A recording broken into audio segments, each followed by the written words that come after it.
$5 trillion wiped out. The stock market has been crashing for 4 straight weeks, wiping out trillions in value and sending investors into panic mode. The S&P 500 just entered correction territory. Major tech stocks are getting crushed and recession fears are rising. But here's the big question. Is this just the beginning of a bigger meltdown, or is this actually one of the best buying opportunities we've seen in months? Today, we're breaking down exactly why the market is dropping, key technical levels to watch, and what history tells us about moments like this. So stay locked in and let's dive in. Welcome to the Financial Mirror. Where future success is reflected in our knowledge of fixing the one thing we can control, ourselves. Welcome to the Financial Mirror, and thanks for joining me today as we continue to work to improve the one thing that we can control, ourselves. Here at the Financial Mirror, it is not about the numbers and spreadsheets alone, but about transforming and educating you on money so that you can make smarter financial decisions. If this is the first time you are joining in, don't forget to hit subscribe on YouTube to be notified of all the new episodes as they release. If you're listening to this on Rumble, don't forget to follow the channel and like the video. And on any podcast platform of your choice, don't forget to like and subscribe to the podcast. So the market's been pulling back. It's been 4 weeks. I've seen all the headlines. I've heard all the gossip. And yes, trillions of dollars have been wiped out in value in the stock market. But the question is this like short-term panic, or are we looking at a great buying opportunity to get started if you're invested now or you're looking to get invested? We'll see. So today in this episode, I do want to break that down. I want to talk about some reasons why, potentially we never know exactly why, but we can have some good data that'll show us why we think the market's pulling back. I am going to pull up the SPX chart, just a weekly chart, just to show you some key levels. And I do want to talk some historical context just to give you some knowledge and some education around what we could be positioning ourselves for and what this actually could look like. So over the next few minutes, I do want to show you all of this because I think that it is very much vital, and I'm just getting a chart set up so that I can show it to you momentarily. But here's the thing. We've seen the market decline.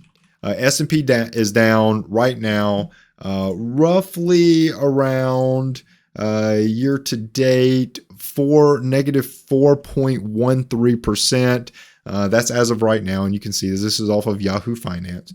So market is down. However, when you look at this from the last 6 months, we're up 0.23%, right? Past 12 months. So if you look over the last year, we're up 9.48%. This is why zooming out and actually looking at the market is important. Okay. This is why the short-term headlines, all that stuff is nothing more than clicks at this point. And maybe my video title made you click. I don't know. But the question is that the short-term moves can look ugly, right? In the last, year to date. So let's just call it last quarter. It's been kind of ugly, right? We're down 4%. But long term, the market is still looking fairly positive. And I'm not talking like over the last 4 decades, the market has just returned 20%, blah, blah, blah. That's not what I'm talking about. What I'm talking about is the fact that the market is, like in the last 6 months, is returning positive numbers, right? Last 6 months, we're kind of at a almost break even, but 0.23% is still a positive return. So the question is this, the headlines are bearish. The headlines are all over the place bearish. They say S&P lost $5.28 trillion in the market over the last 3 weeks. Index fell 10% from its February 2019 peak, officially entering correction territory. Dow had its worst weekly decline since 2023. Russell 2000 fell over 18% since November, nearing bear market levels. I have to throw that in. Nasdaq fell 4% in a single day, worst drop since 2022. 5 of the Magnificent 7 stocks are down 20% or more from their highs, officially in bear market territory. You can see the headlines have people panicking. I mean, all over the place, running and panicking. Yet when we look at this, over the last 6 months, we are still breaking even at best, right? If you're following the market, right? Sure. Last month, we are down. Like I told you, it's 4 weeks of pulling back. We're at a 7% down in just the last month. Last 5 days, we're down 2%. Last day, well, the last day actually was pretty good. We made some ground this past Friday. So all of this to say that we are looking okay. Okay, we're looking okay. You know, you've got Tesla, they're down 15%, Nvidia down 17%, all these things. But these major tech stocks led the market higher in 2023. So now they're the ones driving the pullback, right? Like people are selling, people are locking in profits, people are doing all these things. And yes, that does create pullbacks. But why is the market pulling back? Well, the first one that I wanted to attack is this AI and growth trade unwinding, right? Like, is it time that the AI driven market boom of 2023, 2024 with the mostly led by NVIDIA, right? NVIDIA led the way in this whole AI thing, but NVIDIA was up 800% over 2 years and has now fallen 17% from its highs. You can see that there's a chance that a pullback is happening. And yes, NVIDIA is driving some of that, right? Not all of it. The Round Hill Magnificent 7 ETF, which follows 7 of the big tech companies, it's dropped 16%. Well, I'm sure if we looked at how much of that portfolio is invested in NVIDIA, I'm sure it's pretty close when we're looking at a 16% pullback on that and a 17% on NVIDIA, right? I'm pretty sure that a large percentage of their assets are inside of NVIDIA, right? And I was looking for what all they're invested in. Not pulling it up though. I see Meta and Microsoft in there, but not the whole list. But anyways, the biggest thing is that they are pulled back as well. S&P 500 is trading at 24.1 times the trailing 12-month earnings, right? Well above its long-term average. Market is expensive, right? So the thing is that the AI, this growth, this magnificent move that happened, pullbacks are okay. And over the last 4 weeks, I can tell you, and we'll get to it in just a second, I'm going to show you that this one is kind of interesting. It's interesting, and I'm not telling you I'm not concerned. But, well, actually, I'm not concerned. But the thing is that I'm optimistic about where things are headed, right? And it kind of moves into number 2, that many people are uncertain about the economy right now. Trump's tariff conversations have made many uncertain, right? Trade war concerns are back. President Trump's tariff policies are spooking investors. Retailers like Walmart are lowering their revenue forecasts due to tariffs potentially being, raised and cost of goods going up, all those things. They're saying, yeah, people may not shop as much. We may not make as much money. Policy uncertainty with the new administration is calling for some uncertainty around the economy. People are fearing recession. Goldman Sachs cut its 2025 GDP forecast from 2.4% to 1.7%. All that's meaning is that they don't think the economy is going to grow as much. Tariffs are expected to increase the average U.S. tariff rate. All of that is to say, people think that the economy is slightly volatile, right? And when people think that the market is slightly volatile, they shift to more conservative investments. If they're up 800% over the last 2 years in NVIDIA, of course they're going to lock in profits if they're feeling some uncertainty, right? They're seeing huge wins in certain tech stocks over the last few years. Of course they're going to lock in profits. It makes sense. That's not silly to do, right? It's encouraged to do. Not saying that you have to close your position, but just to sell a little bit and lock in some profits, go for it, man. Like, that's great. But it does lead to pullbacks when a lot of people are doing the same thing, right? So recession fears are growing. And that's all due to this whole Trump's tariff uncertainty. And you know, it is what it is. Like, whatever happens, like, I'm optimistic about where the economy's headed and what's going on. So we'll see. I think it may be a little bit of a rough few months maybe to get things to settle out, but I think some good things are happening. And then number 3, you know, economic concerns and inflation. Consumer sentiments have hit the lowest level since 2022. University of Michigan data is showing a big drop in consumer confidence. A lot of that's tied back to that uncertainty in investments. Gold prices hitting 3,000 for the first time ever. This kind of shows you some of that more conservative investments that are going on. People are pulling out of those tech stocks, those volatile stocks, moving into things like gold. 10-year treasury yield rose 4.318%. Signals concerns about some long-term economic stability. Just people are concerned. People are worried. People are not sure what the next few months holds or what's going to happen with the economy. But if we look at the CPI data for February, the most recent data we have is February. Inflation rates are looking okay, right? In January, they were 3%. In February, we're down to 2.8%, right? So there's some concerns around inflation, some around recessions, around all of these things. But I'm here to tell you that, you know, like, we are making some small gains in that ballpark, right? Like the economy is looking okay. Inflation was headed up around the end of 2024. Got as low as 2.4, it looks like, in September. And kind of worked its way back up to a 3, and now it's peaked and rolling back over 2.8. What are we gonna see in March? I don't know. But if that comes down from 2.8 a little bit more, just shows you that things are looking okay, right? Things are looking okay. So that's number 3. And number 4, you know, I think a lot of people are worried about that inflation, but a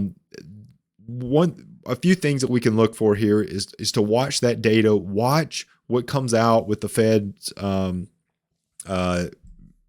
next news release to see what they're going to do with rates. They still have rate cuts on the table, but if the economy starts to slow, that could complicate that decision, right? So that's something that you could be watching to see what happens next, right? What happens next? But that's all the negative. That's all the things about why the market's pulling back. Why are people not feeling super confident in it? But I want to show you. I want to go over something that I'm not here to tell you or give you, you know, financial advice about what you should do or what you should not do. But one thing that I do want to show you is the simple fact that there's a lot that we can learn from looking at the data that we have around SPX, right? The S&P 500. So this is the S&P 500 chart, and this is a weekly chart. Current price sitting at 5638.93 right there as of close, right? If you look at this purple line right here, this is a 50 period simple moving average. Down here, you have a 200 period simple moving average. These are two like grandmama granddaddies of them all when it comes to kind of trending and showing tough levels of support and resistance in the market, especially on something like a weekly chart. And when you look at this, If you are semi familiar with technical analysis, or maybe you're not, it's totally fine. But the 50 simple moving average, 50 period simple moving average, I'm all over the place on that, but sitting right here at 56, 55, 76. So price is right below it right now, but this is a very much acting as a potential support for that area. So just something to watch right here, because if this hammer candle is formed and next week we get either some upside movement to the northern direction, or this thing starts to pull back and does another one of these where price comes down here and then comes, fights its way back up, we could start to see even a short-term bounce to the upside, right? But that's not guaranteed. None of this is guaranteed, but this is like a textbook area for where buyers may start to step in and at least push this price back up here to this 60-86 area, right? Somewhere in that area. But this is a pretty good look at this. And when we zoom out, you can see that way back here was another one that was about 4 weeks. What was this? 1, 2, 3, 4, 5 weeks. And then we had a nice move up, slight little pullback, nice move up, right? And then we had a few weeks of pulling back before we headed back up again. So all I'm saying is that these are some pretty good indicators of trends in the market, right? It's a pretty good indicator for trends in the market. If you look at this pink line right here, price got below it right here, and what did it do? It exploded up through it, right? Price came down and fought through this 50, came down, hit that 200 again, and exploded back up above the 50, came back, 50 acted as support, shot back up, right? So you can see all this, and this, consistently that 200, for as long as we're in a bear market, in a bull market, overall bull market, that 200 will consistently act as a pretty strong support. No guarantees, but when price got below it, it fought its way back up, and look at that move. After it got below, look at that move to the upside, right? A little pullback to it, but it continues up. So all I'm saying is be aware. Look at all these just bouncing off of it, right? Just bouncing off of it. So all I'm saying is, headlines are one thing. But I would tell you that there is some optimism in what's going on, right? And let me go back to this chart. Here's one thing that I would say is that if this doesn't hold, you just saw the historical support that this 200 simple moving average provides. If this doesn't hold, maybe this does a little small bounce up and it comes back down, and this 200 has a little more time to make its way up into this area. This thing may roll back over to it, and if it hits it, it could just explode to the upside again, right? So what I'm trying to get across here is that there's a lot of optimism that you could be looking at in this market that the headlines are not telling you. There's a lot of optimism. So looking at all those things, S&P 500 experienced 10 to 15% corrections almost every year. Recent pullbacks, COVID crash, 35% drop, 100% rebounded in 2 years. Rate hike, panic around 2018, 20% drop, new highs in 6 months. China slowed down in 2015, 12% drop, recovered within a year, right? So the market's pulled back many times before, and every single time it eventually recovered and hit new highs, right? So I'm here to tell you that don't get so caught up in the news. Don't get so caught up in the headlines, because they are obliterating, saying the market, oh my goodness, the sky is falling, right? Take your time, really look at what's going on here, because when times like this are happening, this creates a lot of better investments for long-term investors, right? Fear is high. People are selling off. People are lowering their cost basis. People are getting in at lower prices, and they're buying, right? Dollar cost averaging. Instead of trying to time the bottom, just continue to buy and dollar cost average. Imagine buying Nvidia at 150, Amazon at 200, and the price is going up, and then it comes back down, and you get a little bit more at 175 and a little bit more at 150 or whatever. Price goes back up again, and you just keep doing that. You're making money every time that thing goes back up, and you're compounding how much you're making on every little movement back up, right? So I'm telling you, just be on the lookout, because the market is not doom and gloom, right? Like, people are talking about that there's going to be this massive bear market, and I'm not saying there's not, right? There easily could be. This thing could roll over, pass through that 200 and keep going down, right? That's very possible. What I'm saying is that if we're looking at that chart, and we're looking at history, things are looking not so grim, and things are looking like they may be okay. So next FOMC meeting will be key. We'll see if rate cuts happen. We'll watch and see what inflation looks like in March. See if it starts to come down, if it's flat, another 2.8% or whatever that looks like. So just continue to watch that. Continue to see if people are continuing to spend money, if demand is slowing down. These are all things to look at. We're also moving into earnings season, so be on the lookout for the big names, the Apples, the Amazons, the Teslas, the Microsofts, Nvidia, right? Like, all these people are going to be doing their earnings. Look to see if they are meeting or exceeding their earnings, or if they're missing their earnings, right? Because if they're missing earnings, could create a little more panic in the markets, right? So remember, don't get so caught up in the news headlines. Don't get so caught up in everything going on. Continue to invest. Continue to put money into long-term investments that meet your risk tolerance, right? Because everybody has a little different risk tolerance. Some people can watch their account values diminish a lot more than others without, starting to have that panic set in. So just be on the lookout for that. But markets continuing to build, and things are not looking so grim. I like the setup. I like the pullback. Like I said, it could break through that 50, but it could not. So we'll see. So I'm curious. Put in the comment section, how are you feeling about the market? All the headlines, but now after listening or watching this video, how are you liking the markets? Are you getting in? Are you continuing to dollar cost average? Do you think the market's going lower? Let me know in the comment section. If you got value from this, don't forget to hit that like button and to subscribe to the channel.